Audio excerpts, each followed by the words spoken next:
วันนี้กลับมาพบกันอีกหนึ่งคลิปนะฮะกับการแกะกล่องกล่องสุ่มฮะดูว่าข้างในคืออะไรครับสั่งไปทุกวันเลยฮะแม่งไม่รู้เหมือนกันว่ามีอะไรบ้าง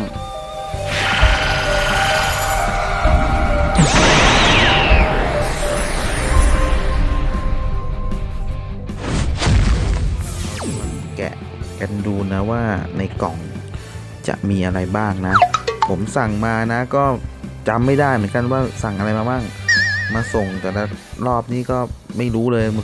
มือนกล่องสุ่มเลยลุ้นเอาเลยก็ลองมาดูครับว่าข้างในจะได้อะไรมาผมก็ไม่ได้เช็คอะได้ยังไงมาก็แค่นั้นอะขอให้ได้ครบพอแต่สั่งมาเรื่อยๆเห็นตัวไหนชอบผมก็สั่งเลยเอาละฮะเริ่มนะฮะกรึ๊ดนะฮะ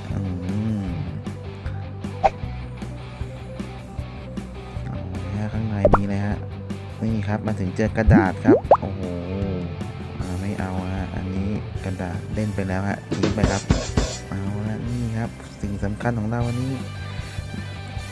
โมเดลฮะดราก้อนบอลครับก็ส่วนมากจะสั่งดราก้อนบอลจะเป็นส่วนใหญ่นะดูกันว่าข้างในเป็นตัวอะไรมาแล้ว WCD ครับผมเป็นเวอร์2นะฮะเป็นชุดที่2นะที่ออกมางานนี้ออกมา2ชุดนะนี่คือชุดที่2นะชุดหนึ่งมันมี4ตัวนะเป็นชุดที่2ชุด2ตัวแรกจะเป็นโงกุลกับจีเดนคู่กันนะอันนี้เป็นคู่กันมีหมายเลข17กับมังกรชินรอนนะ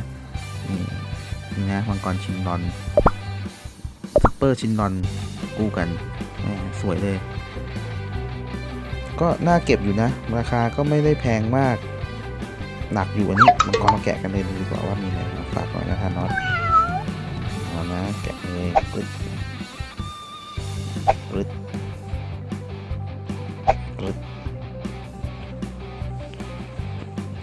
เพราะข้างในมีอะไรบ้างมาแล้วครับโอ้มีแค่นี้นะในข้างในมีหมายเลข17จะมี3ชิ้นนะมีหัวมีตัวแล้วก็มีฐานนั่นนะโอเคใช้ได้เลยนะลองแกะดูกันนะครับมาแล้วโอ้โหทำออกมาได้ดีนะผมว่ารายละเอียดโอเคเลยนี่ดูมีเสื้อขาดด้วยนี่แขนขวาขาดข้างหลังมีรอยบากข้างหลังด้วยโอ้โหเนี่ยจริงๆใส่เข้าหัวก่อนเดี๋ยวกันผมเห็นตุ่มเนี่ยตุ่มมันมันสงสัยเอาไว้สำหรับหมุนคอได้นะลองดูนี่ไงหมุนซ้ายหมุนขวาได้แล้วก็ฐานนะฮะก็เป็นฉากให้กับโมเดลของเรานะอย่างนี้ฮะสวยไหมเพื่อนๆสะสมกันไหมนะถ้าสะสมกันก็ลองเม้นมาในความคิดเห็นทางล่างนี้หน่อยนะแต่อยากจะรู้ว่ามีคนสะสมเหมือนกันไหมตัวนี้รายละเอียดโอเคผมว่าสวยอยู่โอเคผ่านซุปเปอร์ชินนอนจะสวยมั่งไหมแกะกันฮะกึ๊บ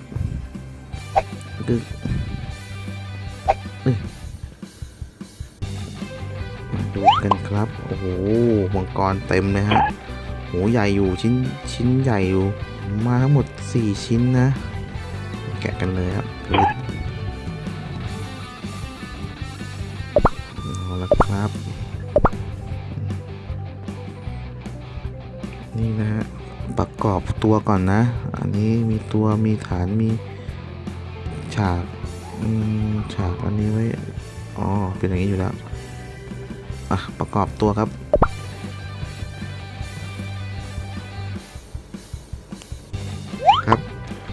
เรียบร้อยฮะเดี๋ยวอันนี้คือที่ค้ำนะถ้าไม่ค้ำนี้น่าจะเอาไม่อยู่นะเรียบร้อยนี่ฮะเรียบร้อยฮะต้องมีเสาค้ำนะถ้าไม่ค้ำนี่หล่นนะคว่ำนะเห็นนะคว่ำอย่างเงี้ยคือมันทรงตัวไม่ได้แน่นอนนี่ฮะเราค้ำแล้วมันโอเคนะต้องค้ำลึกๆหน่อยทำออกมาก็โอเคนะในระดับหนึ่งนะสมราคาไม่ค่อยแพงเท่าไหร่เดี๋ยวผมมาถ่ายให้ดูนะว่ามันสวยยังไง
เอาละฮะเป็นยังไงกันบ้างฮะสำหรับ2ตัวนี้ฮะซูเปอร์ชินรอนกับหมายเลข17นะฮะเป็นงาน WCD นะฮะสำหรับเวอร์ชัน2นะชุดหนึ่งมันจะมีทั้งหมด4ตัวนะมันเป็นคู่กันชุดแรกก็จะมี4ตัวเหมือนกันอันนี้ชุด2แล้วเดี๋ยวยังไงผมจะเอามารีวิวให้ดูใหม่ทั้งหมด2ชุดเลยนะแล้วรอติดตามชมกันนะฮะถ้าชอบคลิปนี้คลิปแบบนี้ในการรีวิวดูของอะไรประมาณนี้ก็ฝากกดติดตามกันด้วยนะครับยังไงก็เป็นกำลังใจให้กันฮะขอบคุณมากครับกันนะครับสวัสดีครับ